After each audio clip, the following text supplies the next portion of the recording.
So we're here at Overland Expo 2015, and I'm here with Greg, and this is his awesome vehicle called REDiculous, built by Phoenix Popup Campers, and he built it, or he designed it himself, and he had the Phoenix Popup Campers build it.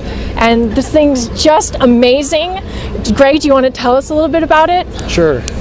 Originally, I owned the truck originally. We wanted to convert the truck to a camper and keep the wheelbase down to a minimum. So having the truck ahead of time, I contacted Lance Campers, Earthroamer, and a couple other places to ask them if they would custom build a camper for it. Being the chassis is not your conventional truck chassis, the cab's much taller, it would have to be a totally custom build. None of them were interested in doing anything with this chassis, the sport chassis truck, or custom building anything out of their norm.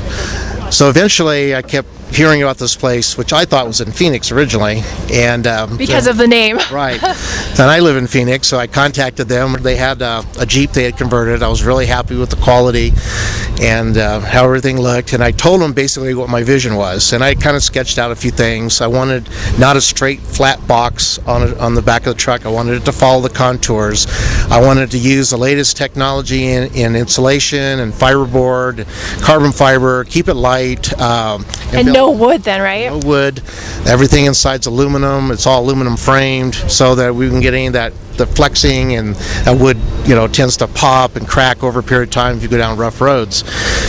So they agreed that they could do it. We came up with an initial price and we started the build.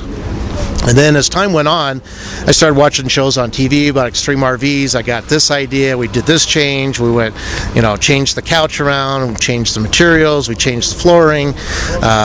Ended up with more storage compartments. Just a lot of things kept growing as time went on. So the whole thing took about 6 or 7 months before we were finally finished. And now we have this. So. REDiculous. And so you said with the base vehicle and all of the additions, about how much was the cost? Well, a brand new one of these sport chassis trucks is right around $200,000. I bought mine used for $150,000. The build for the camper is about $375,000.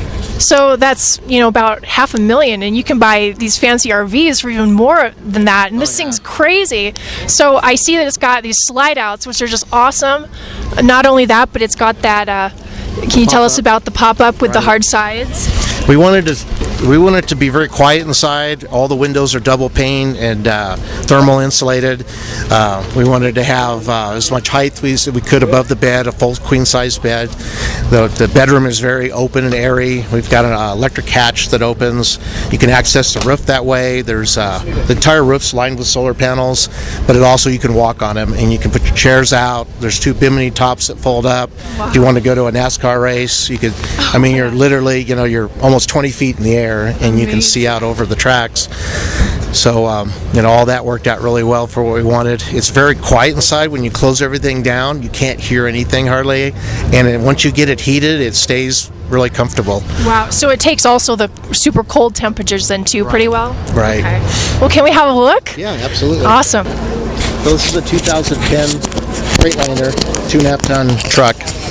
And it's built by a company called Sport Chassis, where they take a basic Freightliner truck, which you'll see on any moving van, commercial vehicle type thing, and they convert it inside with the interior, leather seats, the back reclines. It's got hookup for PlayStation. It's got a drop-down TV.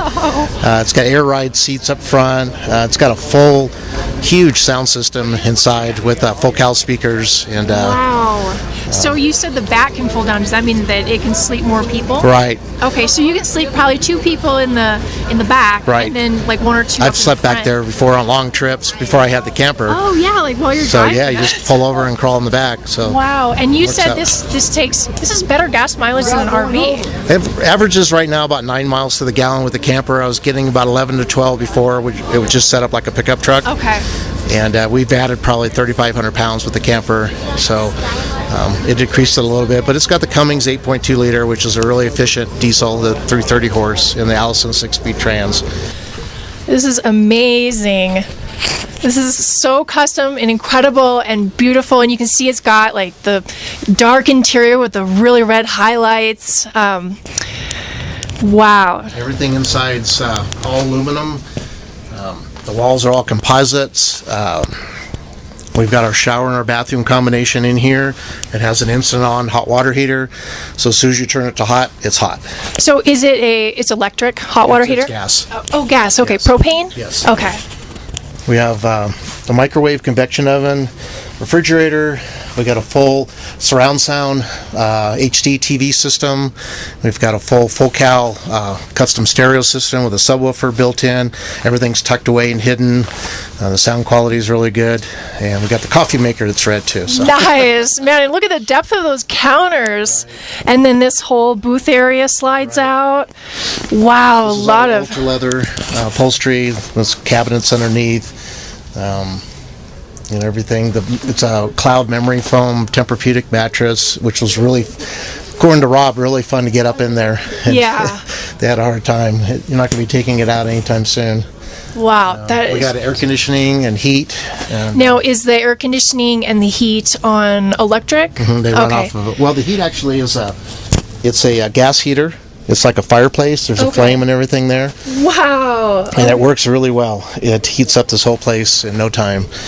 And it's very quiet. Goodness. You don't hear anything. There's no fans or anything to run. And wow. This is just spectacular. Man. And everything's LED lighting. We wanted to be as energy efficient as possible, not to drain the batteries. Sure. So we used all LED lighting outside. All the floods are rigid industry floods. Wanted to make sure everything was as efficient as possible. It has a propane generator down below, and that's all controlled from inside of here. Oh, Your that's cool. AC and everything's Propane generator. Yes. Oh. And now, can you run the AC off of the You have to battery? run it off the generator. Generator, okay. The AC, the microwave, all that has to run off the generator. It's a Okay. pretty small inverter. Yeah. And we kind of ran out of space for storage to do anything really large. The main concern was how much water we could carry and the gray and the black tanks. Okay. So with 150 gallons of water, we used up a lot of space underneath, and then we have like an 80-gallon gray tank and a 60-gallon black tank. They took up a lot of space. But we Okay. wanted to have that capacity to carry all that. Yeah, So- yeah. Wow. So how long do you guys take this out for? Well, we've only had it out a couple times. We've only had it back from Phoenix for probably about 3 or 4 months. Oh, We went okay. to camped out in Denver a couple places, and then here.